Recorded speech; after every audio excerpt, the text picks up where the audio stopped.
A world in which this video's title becomes true is a world that I frankly do not want to live in.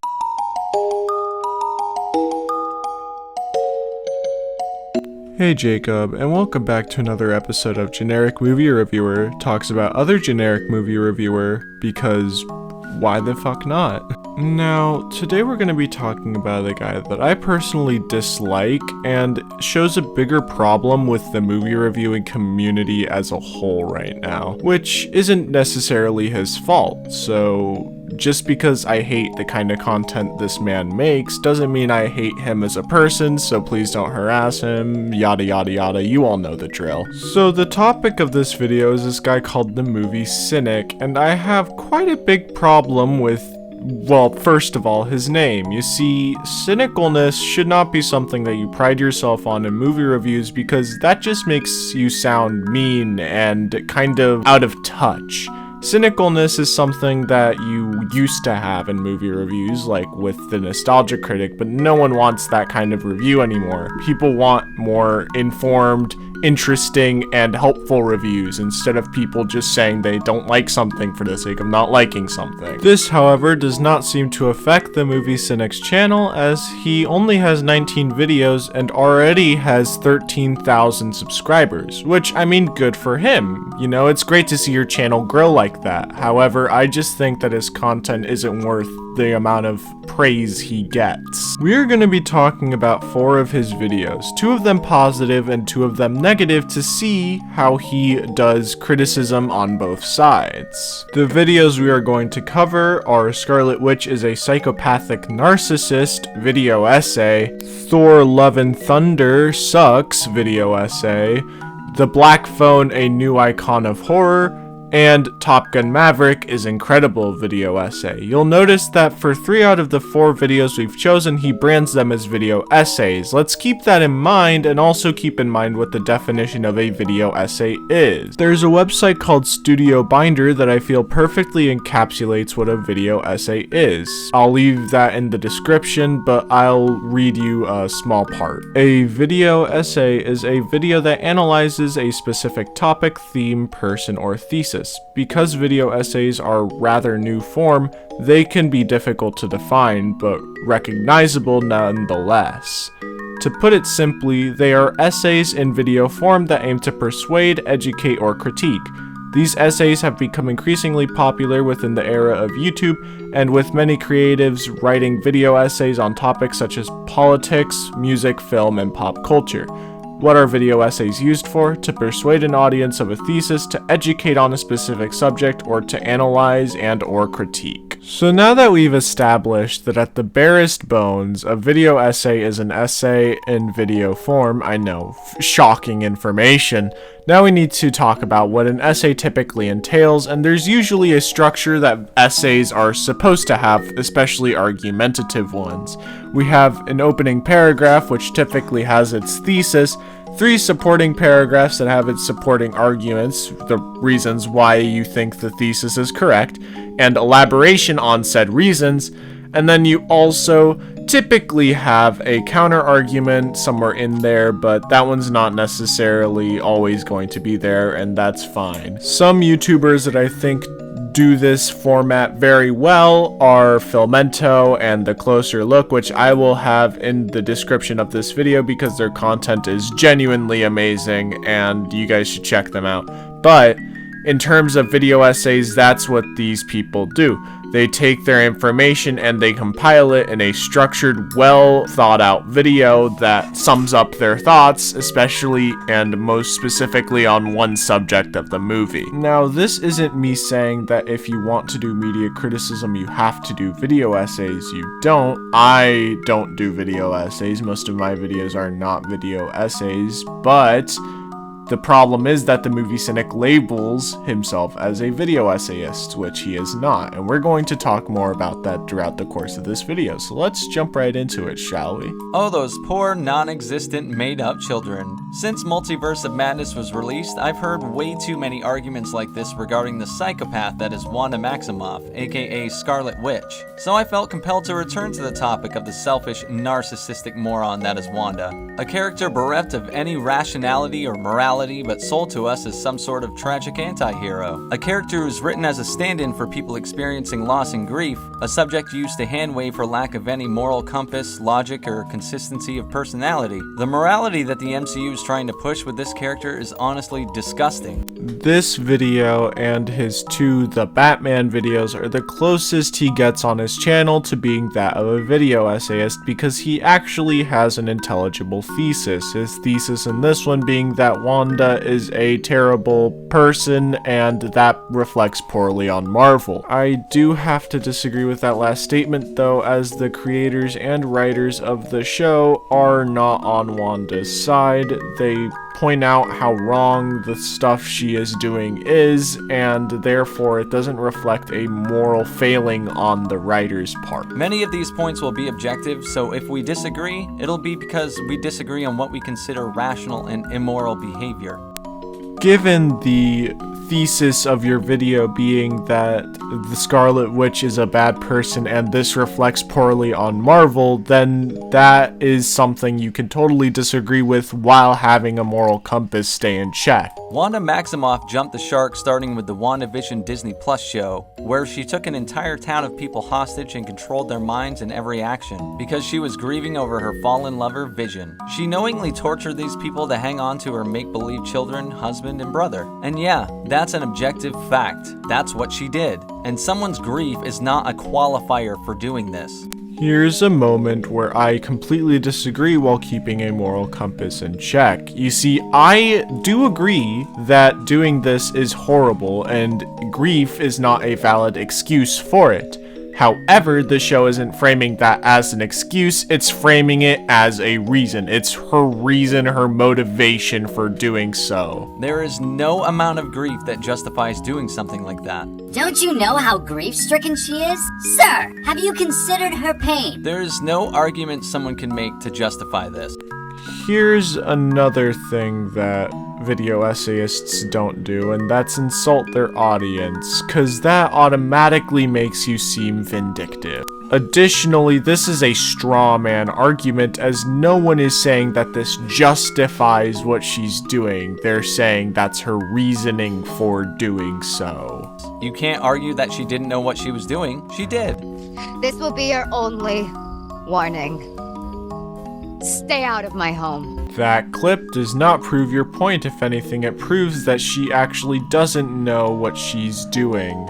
So there you go. Congratulations, you've successfully disproved yourself. What we have is Wanda keeping an entire town under her control and her hex threatening the entire world because she has the SAD. The fact that Marvel tries to spin this to get sympathy from us is gross.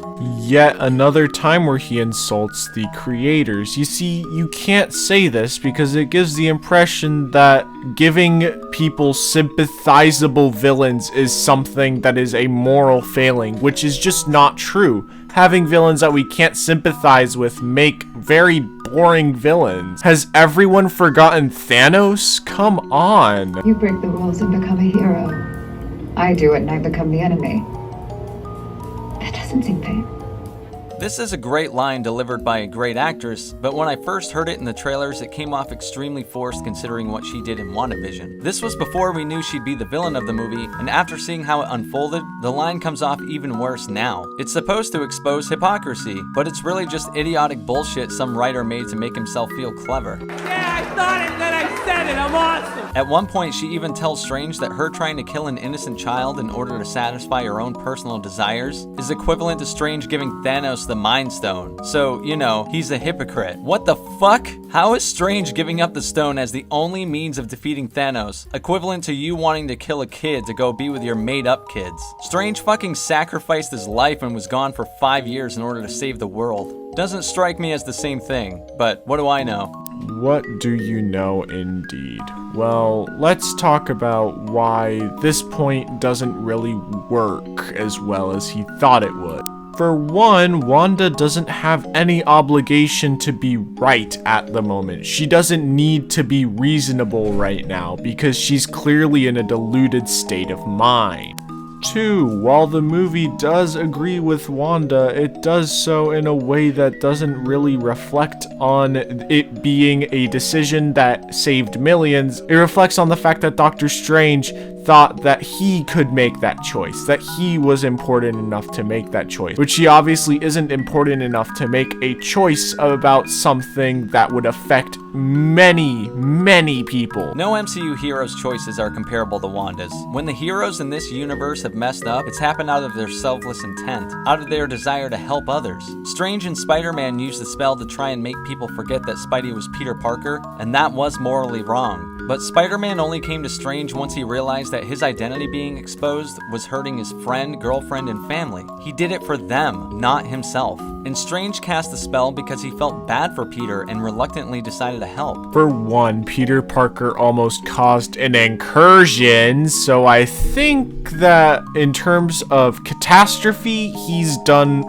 far worse. 2, part of Peter Parker's reasoning for doing this act is also because he couldn't get into college. I understand that Ned and his girlfriend were also part of it, but let's be honest here, it was at least slightly selfish. Meanwhile, Wanda's mess up is torturing an entire town of people and eventually murdering people across the multiverse for her own benefit. Yeah, very similar. Even Iron Man and Bruce creating Ultron was out of hope that it would protect the world from outside threats. And let's not forget, Stark only did that after Wanda messed with his mind and manipulated him into doing it. Funny how things come full circle. After realizing this, the "doesn't seem fair" line sounds like the equivalent of punching a stranger on the street and calling the police because they beat your ass. It's almost like Wanda's character is completely deluded at this point, and the Darkhold has completely destroyed the way that she views reality.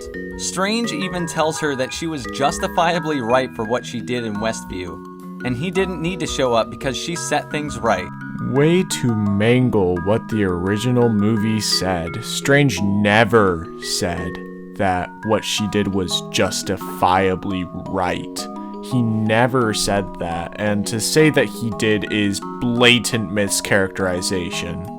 2, I already explained why Doctor Strange decided to brush off the Westview incident in my video on Clipped Coin, but basically the reason why is because there was no point in bringing it up. At this point in the movie, he's trying to get Wanda on his side, so why would he bring up Westview? Why would he demonize her? It wouldn't make any sense.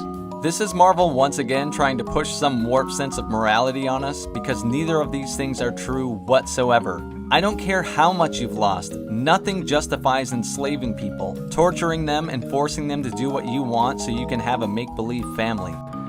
No shit, Sherlock.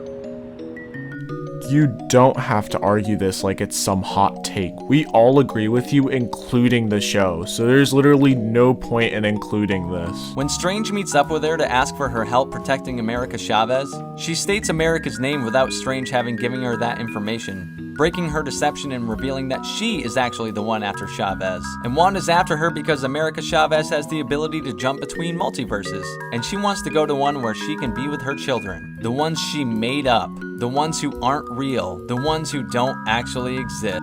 This is a completely reductive telling of the events. You see, you frame it as if Wanda just poofed children into thin air, when in actuality, if you watch WandaVision, you would know that she goes into labor in the show and delivers the babies like any mother would. There's a maternal bond here, and it's not as ridiculous as you make it seem. Thanos, the big bad of the universe, the ultimate bad guy, wouldn't kill someone if he didn't have to. Wanda's more powerful than he was, and is a hero we're supposed to have sympathy for because she lost people. And even though she has the ability to beat anyone without harming them, she gleefully explodes people's heads and tortures people.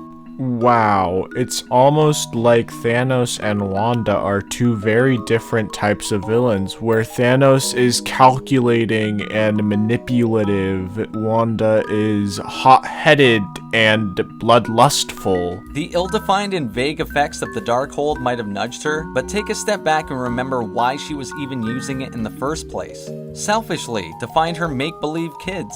The book didn't make her do any of that. She decided to use the book for that purpose. The selfish, narcissistic, self-righteous, and moronic nature of that choice wasn't brought on by the book, it was already there. Well, no, we know the Darkhold calls 2 people, so that's actually not true at all. She could have been called on by the Darkhold, and she was in an emotionally vulnerable state, so therefore she went and got it. That doesn't justify her actions, but it's an explanation as to why she got the Darkhold. The book just amplified it, and you can't argue Strange used it later so it justifies her use of it. He uses it to save the multiverse while she's using it for her own benefit. No, he's not saving the multiverse. He's saving one person. He's saving America Chavez because he grew to like her. That's it. That's what's happening. You don't have to frame it to be more selfless than it already is, man. And when she's point blank told that her children were made up with her magic, she says, all children are made with magic. Do I have to point out how fucking stupid this is, or can the line just speak for itself for once? Yeah, I'll just set it here and leave it. Well, that's a mistake because, well, first off, you do that in every single video. You just tell us the line that you think is bad or the moment you think is bad, and you're like, wow, wasn't that bad? And then you don't explain it, but you're a video essayist, supposedly. You're supposed to be making a video essay. Part of the video essay is the elaboration part, and you need to actually do that. You can't just leave a clip out there. Her character's written poorly, to be sure, but what we did get was a psychopathic, narcissistic menace with no justifiable reason to do anything she did. Grief is not a qualifier to torture and murder innocent people. But like I said at the beginning, we might differ on what is considered rational and reasonable, which is fine, but if so, stay away from me, you fucking psycho. This right here is something you should never do as a video essayist. Insulting your audience for disagreeing with you is one of the pettiest and lowest things a video essayist can do. It shows a complete refusal to look at any other side, and it also paints anyone who might be a fan of Wanda under the same brush as a horrible, dangerous person, and you can't do that. You cannot do that. That's bad. I'd like to end off this part of the video by talking about a comment that I posted underneath his video and his response to said comment, so we can talk about how he responds to criticism. First, I said, this video fundamentally misunderstands the point of Wanda at this point in time. We are not supposed to think that what she's doing is justified or right. Having her be grief-stricken is not an excuse, it's a reason. It's how we explain what she does.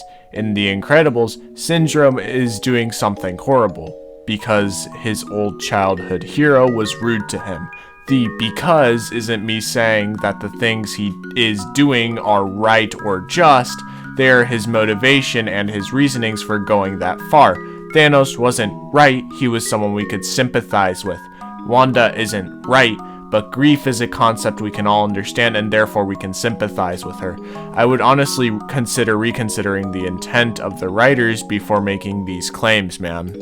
To which he replied, considering this was specifically in response to people who do excuse/justify her reasoning and think it is right, I'll keep the video the way it is. This response is almost strawman-y and demeaning in a very weird way. You see, I never said that he should change his video, just reconsider the intent of the writer before saying Wanda's a bad character. And I made sure to highlight that in my next comment, which says, unfortunately, saying things like Marvel's morals and saying how this reflects on Marvel shows that you think that this criticism is valid despite the fact that the writers aren't saying she's right. Also, not telling you to change your video, just reconsider certain comments you made. It's been months since I made this video, so I don't remember everything I said, so fair enough. My response to that is, it's in Marvel's interest to keep Wanda in the cards for a redemption arc, so it seems like the writing is trying to keep that open without properly tackling it. just shoehorning it in with key sentences like, "They'll never know what you sacrifice for them," or "You set things right." It's hand-waving issues away, and that is a writing problem. While it is good that he at least admits that he might be wrong about some things and that he might not remember everything that he said in the video since he made it months ago, although I would argue that before responding to a comment you should at least try to watch the first 30 seconds of your video because that's where the real problem is. My problem with this is him saying words like "my response to that is," where I don't really understand if he just came up with this on the fly, and if he did, it's a very bad explanation. Having certain characters in your shows or movies sympathize with the character doesn't necessarily mean that the writers also agree with your character, so that's just wrong. On top of which, highlighting these lines and not highlighting other lines from said shows, like Vision saying, "You don't get to make that choice for me, Wanda," or him saying, "This is wrong, Wanda, what you're doing is wrong." That's just cherry picking. That's not giving the writers the benefit of the doubt. I responded for the last time saying, "I understand how Monica's line came off that way, and I agree that it was a bad placement. However, the line that Strange says to her makes sense, as Strange wasn't there to talk about Westview and it wasn't important at the moment. He needed Wanda's help to save Chavez, and confronting her about Westview would have been pointless. I primarily just wish that people would stop saying that the writers have some moral failings because of things like this, because her character is one of the most interesting in the MCU right now, in my opinion. Not because of her being right or justified, because she isn't." Anyway, that's wrapping up this video, and the next video we're going to talk about is one of his positive ones, where he talks about why the black phone is apparently a new icon of horror. Massive X to doubt for that one.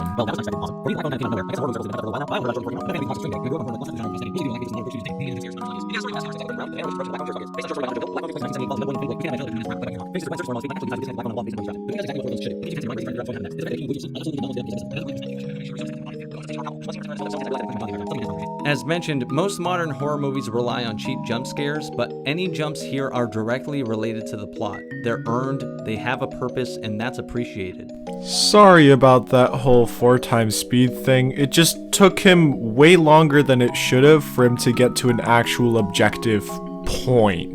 So this is the first of his actual points, and that is that the jump scares are purposeful and they are important into the story. And I disagree entirely. You see, the jump scares to me are so insignificant that they aren't even part of the story. The main kid can't see these ghosts, therefore any jump scare that there is in the movie is entirely unnecessary and is only for the audience to get a little spooked. Of all the things to appreciate about the Black Phone, I think what I actually liked most was how uncompromising it is when it came to showing the reality of life for these kids. The moments between characters feel legitimate and era appropriate. The dialogue feels like things people would actually say. Not that I like certain language or certain vulgarities, but the dialogue feels authentic and doesn't have modern morals retroactively plugged into a movie taking place in the 70s. People are awful, they say horrible things to each other that wouldn't fly today, and I appreciate that Derrickson decided to go the authentic route instead of pretending like 1978 was 2022. I actually disagree with this point. Shocker, I know, but my problem with it is because a lot of movies set in this time period do this as well. It Chapter 2 did it, and basically the reason why I think It Chapter 2 does it better than this movie is because it has a direct tying to the plot. Richie gets called a slur or a derogatory name for a gay person, and he ends up actually being gay. In this movie, they use, I think it's the exact same slur, I can't remember, but they use a similar word to Finney, but Finney doesn't end up being gay. The word ends up just being there for no reason, and there's no purpose to it other than someone just saying, oh, this movie is set in the 1970s. That means we have an excuse to say slurs. This is embodied best by Finney and Gwen's father, who's a complete bastard piece of shit that Derrickson somehow makes into a fully formed three-dimensional character, despite how horrible he is. You hate him, but also pity him, and that's the point. I disagree with this, because the first time we see Finney and Gwen's father, it's when he's beating the shit out of Gwen, which is bad and it's abusive, and I'm glad we all agree on that. However, the next time we see him is like a time where he's just calm and like talking to her nicely, which we haven't seen any development for. We don't know any reason why. I guess you could explain it by saying that Finney disappearing was the reason why, and now he wants to be nicer to his kids. But that doesn't make sense to me either, because as stated in my Doctor Strange video, the two things you need for character development are for it to make sense and for it to be gradual over time and for us to see it. We did not see it, therefore we cannot say that his development is good. Ethan Hawke gives a fantastic performance as the Grabber, a character that feels original, terrifying, and instantly iconic. I'm not sure where in particular he got his inspiration for his performance from, but the best way I could describe it is if Johnny Depp's Willy Wonka realized his full potential and decided to kill those fucking kids in the chocolate factory. I feel like it's quite obvious to see where he got most of his inspiration from. I mean, dude bro covers himself with like 20 balloons. You're telling me that's not like it? Seeing that both movies are centered around like the 80s and 70s and have that kind of antagonist, it really is the only option that makes sense. And the film thankfully never tries to explain where he comes from, tries to dive into his past or tell you why he wears the mask. There's no hand-holding like most modern movies do, and the film is all the better and the character all the creepier for it. There's a difference between keeping something mysterious and just not explaining anything because you don't have an explanation for it. That's the problem with a lot of this movie, is that it takes a lot of ideas and it just never develops or explains any of them any further than at face value, and therefore you can't really care too much about the mechanics of this world because you're too caught up in wondering why the hell anything is happening.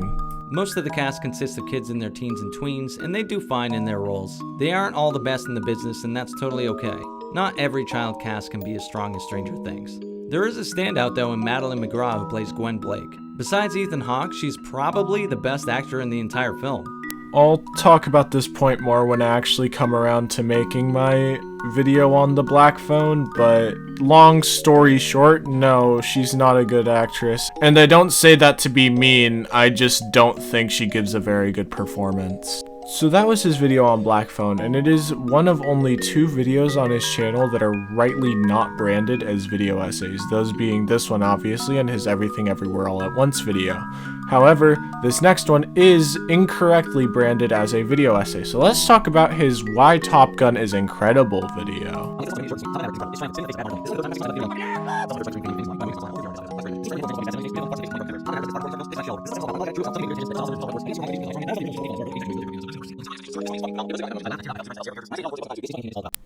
It took us an entire minute and 11 seconds for him to actually get to a point that was somewhat objective and that you could somewhat disprove. Now, normally this would be okay because video essays typically run for 40 minutes to like an hour, so having 1 minute where someone talks about the very subjective parts of their argument is alright, no one really cares too much. However, the problem here is that this is now a 5th way through the video, and we haven't gotten any objective thing yet, anything that you can disprove, which is just not good. For a video essay, it's not good. It's not only one of the best action movies of the past decade, it's a character-driven movie that will have you laughing and cheering in triumph. Of everything that you could call Top Gun Maverick, I do not think a character-driven movie is something you can call it. It's very much more leaning towards the action part of it. And the characters are very one-note and kind of cardboardy, so I don't agree with you here. The way Maverick's portrayed is a stark contrast to the way legacy characters are handled in modern sequels. Unlike Luke Skywalker, Obi-Wan Kenobi, or the way Thor is about to be presented to the masses, who've all been completely neutered in order to prop up the new generation of characters, Maverick is still every bit the charismatic motherfucker he was in the first film, with a bit of mileage on him that's only made him a better pilot than he ever was before. I, again, have to disagree with you, because if we're talking about something that pisses me off about legacy movies, it's when the characters are revealed to not actually have evolved in the weeks, months, and years we've spent away from them. Maverick seems to have gotten none of the development from his last outing. He's still reckless. He's still doing stuff that he shouldn't have done and that it's stupid for him to do. The characters in the movie call him out for not even being able to go beyond the rank of captain. And you're trying to tell me that this is a good way that they're taking the character? I'm gonna have to really disagree with you. That's all I could really say for his Top Gun Maverick video essay, because for being a video essay, it is incredibly subjective and does not have any attempt at being actually objective, which is, again, not how video essays work. The last video essay we're going to talk about is one about Thor Love and Thunder, a movie that I personally think is a bit overhated, but we'll see what he says about it.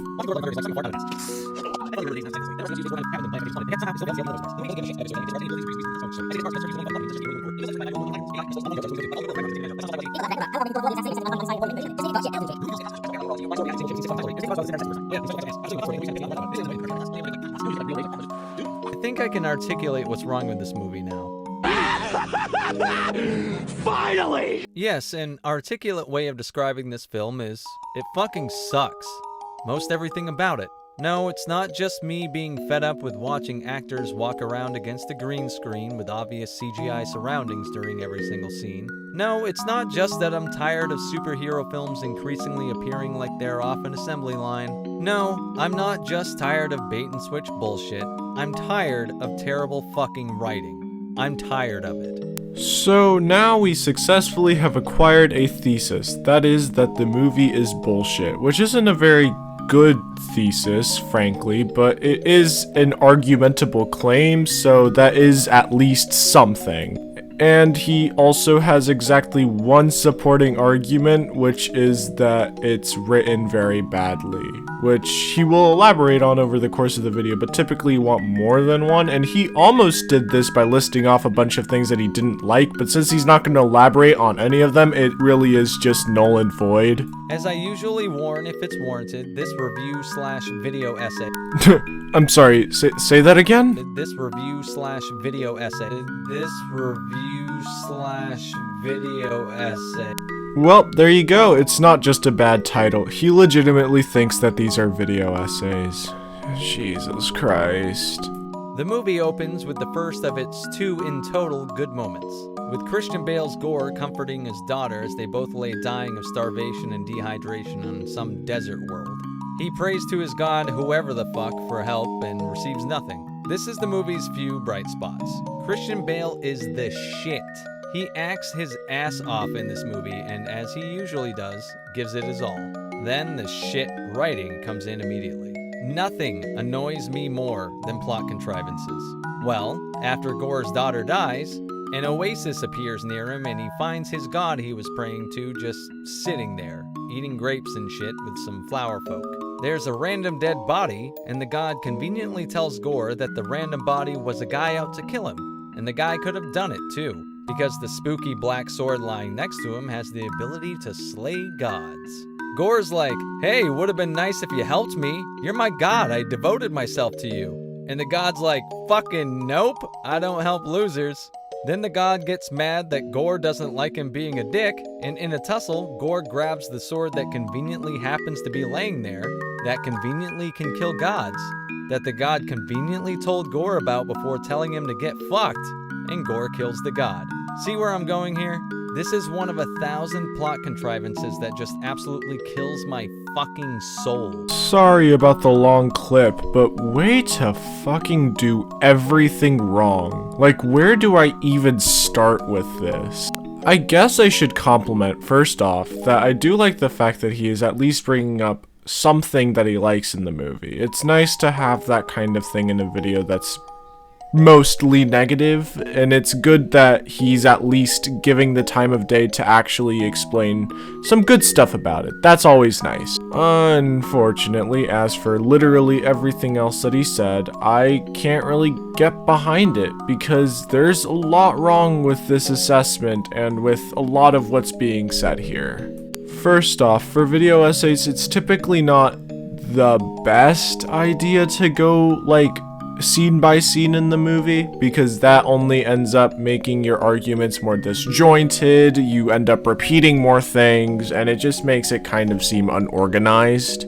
2, the clips that he's showing and the stuff that he's describing don't go very well. You see, there's a problem with his clips where he's like, oh, the sword that conveniently is just laying there, when that's not really exactly true. The sword appears and then actually calls out to him and appears like in his hand. So no, it's not convenient, it's just how the movie works.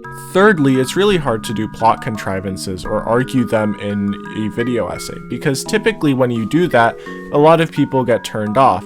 Every movie has a plot contrivance or two, and therefore arguing that this movie has a lot of them is kind of void, because every movie has them.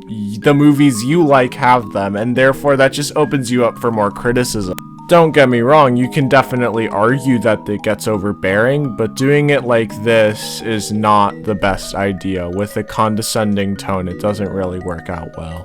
4th, why would the god not tell Gore about the sword? He thinks of him as such a lower being that it doesn't even cross his mind that Gore could even wield the Necro sword. Why would he be afraid to tell him about it? Wouldn't make much sense. Thor finds Lady Sif, and what could be a heartfelt scene between longtime friends and warriors is flatlined and undercut by a shitty joke. Just like every scene in this goddamn movie. This is a perfectly valid opinion you can have about the movie. I don't personally agree with it myself, seeing as I quite actually like the tone, but I can see why some people would be turned off by it. However, my problem is that many people have already made this argument. Many people have already said this exact same thing in the exact same way that this guy has just said it. When it comes to video essays, the point of your video essay should be to stand out, not to be exactly like everyone else. If I could just see this on any video that I click, why would I watch yours out of the 600 other people that made this exact same point in the exact same way? Apparently, Lady Thor is immediately as badass as regular Thor despite his thousands of years of battle experience because girl power. This is another point that just isn't true, and I'm kind of tired of the whole Mary Sue argument. Let's talk about why this point just does not work on a fundamental level. Thor was first given Mjolnir at the start of Thor 1. This is his first time ever getting it, and within a couple of hours of him receiving it, it gets taken away, blah blah blah, and then as soon as he picks it up again, he's an expert on it. So if you want to argue this, you have to argue it for the first movie as well. I know that he's a warrior in this movie, but it's still hard to argue that he'd be able to use Mjolnir, a weapon that he's never touched before, without any experience or training. King Valkyrie helps out or whatever, but she's basically here because she's having sex with the director. I mean, she's super important to the plot.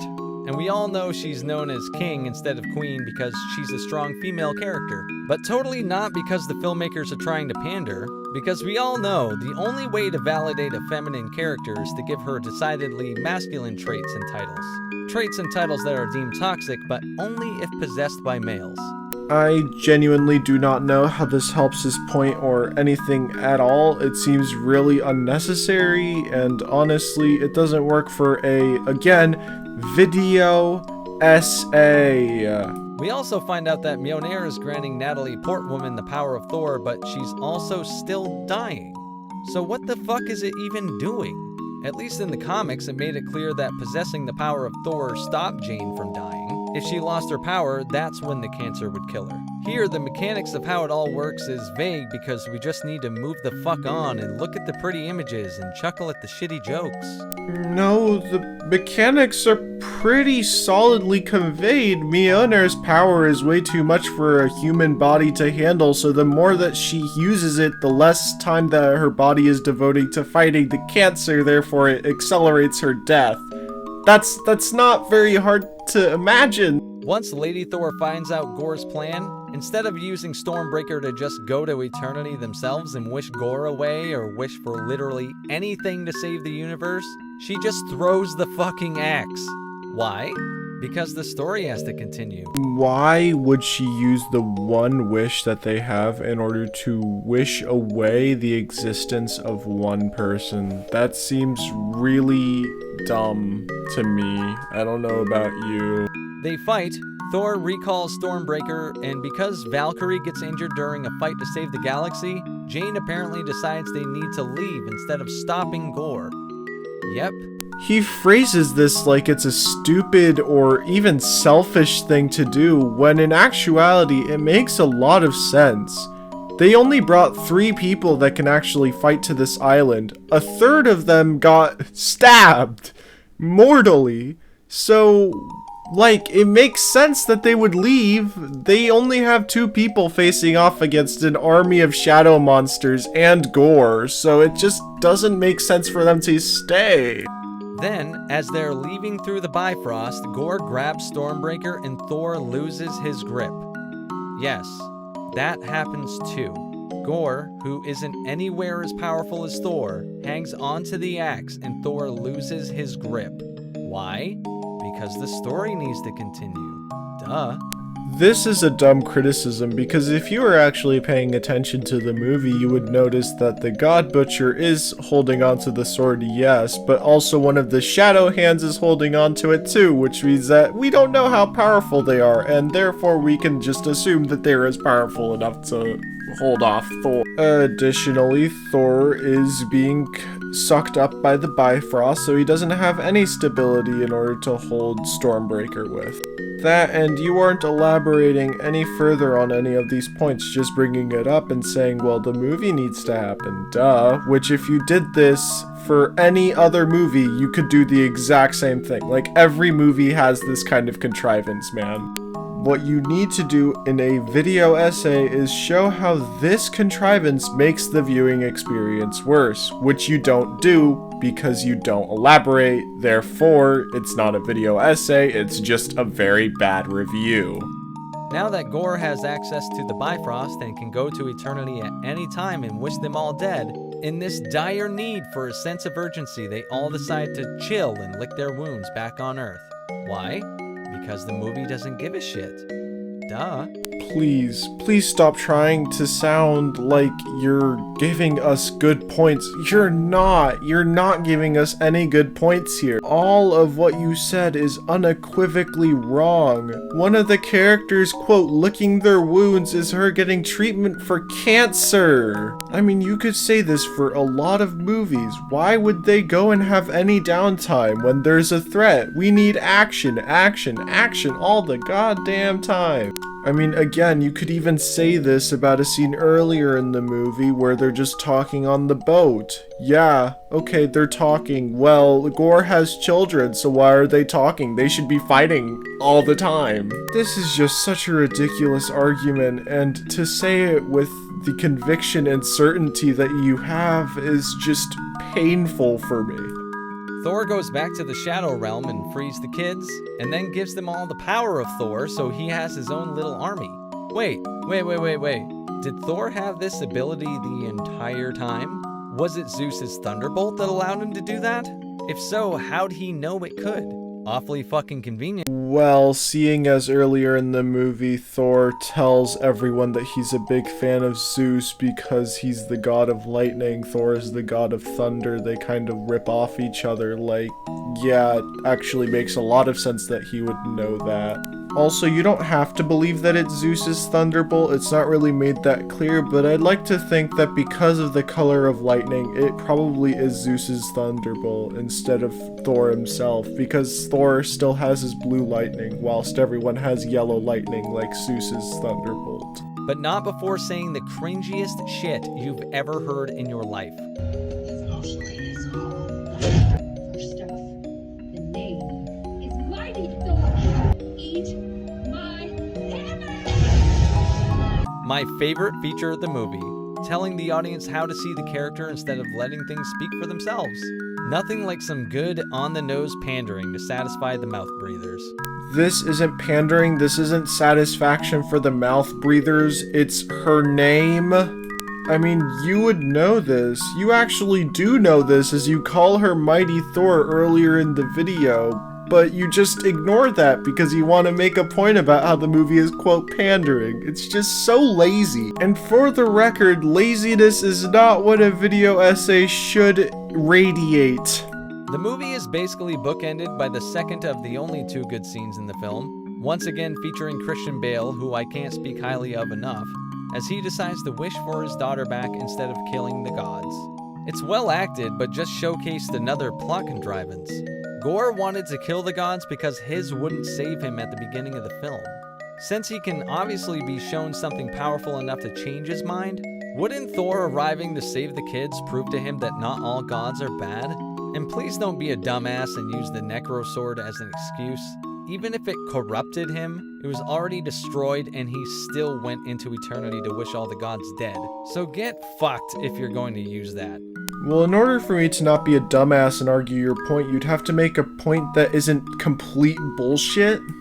Well, seeing as Heimdall is one of Thor's friends and Axel is Heimdall's kid, you could still perceive this as selfish if you're corrupted by a Necro Sword. Also, this happened while Gore was corrupted with the sword, and even if the sword isn't something that corrupts people, this has been something that he's been working towards for a while now, and it doesn't make sense for him to just give up after the sword is destroyed when eternity is already opened. Being presented with an alternate approach on how he can deal with this by saving his daughter instead of killing Thor actually makes a lot of sense when you consider what's been happening throughout the movie.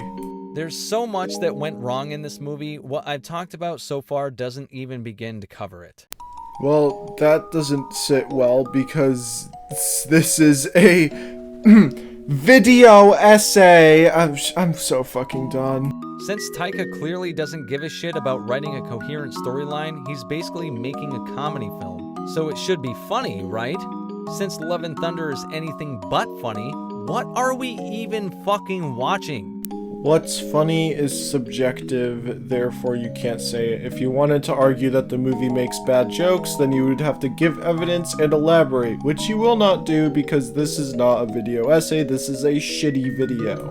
There's nothing quite like a running joke throughout a movie that isn't even funny the first time you hear it. Jane is trying to come up with a catchphrase as Thor. Oh my god, this is... Shit! It is a table of shit! There's nothing like an unfunny running joke where someone just puts on a voice changer and pretends that they're funny because they have a voice changer on, LOL.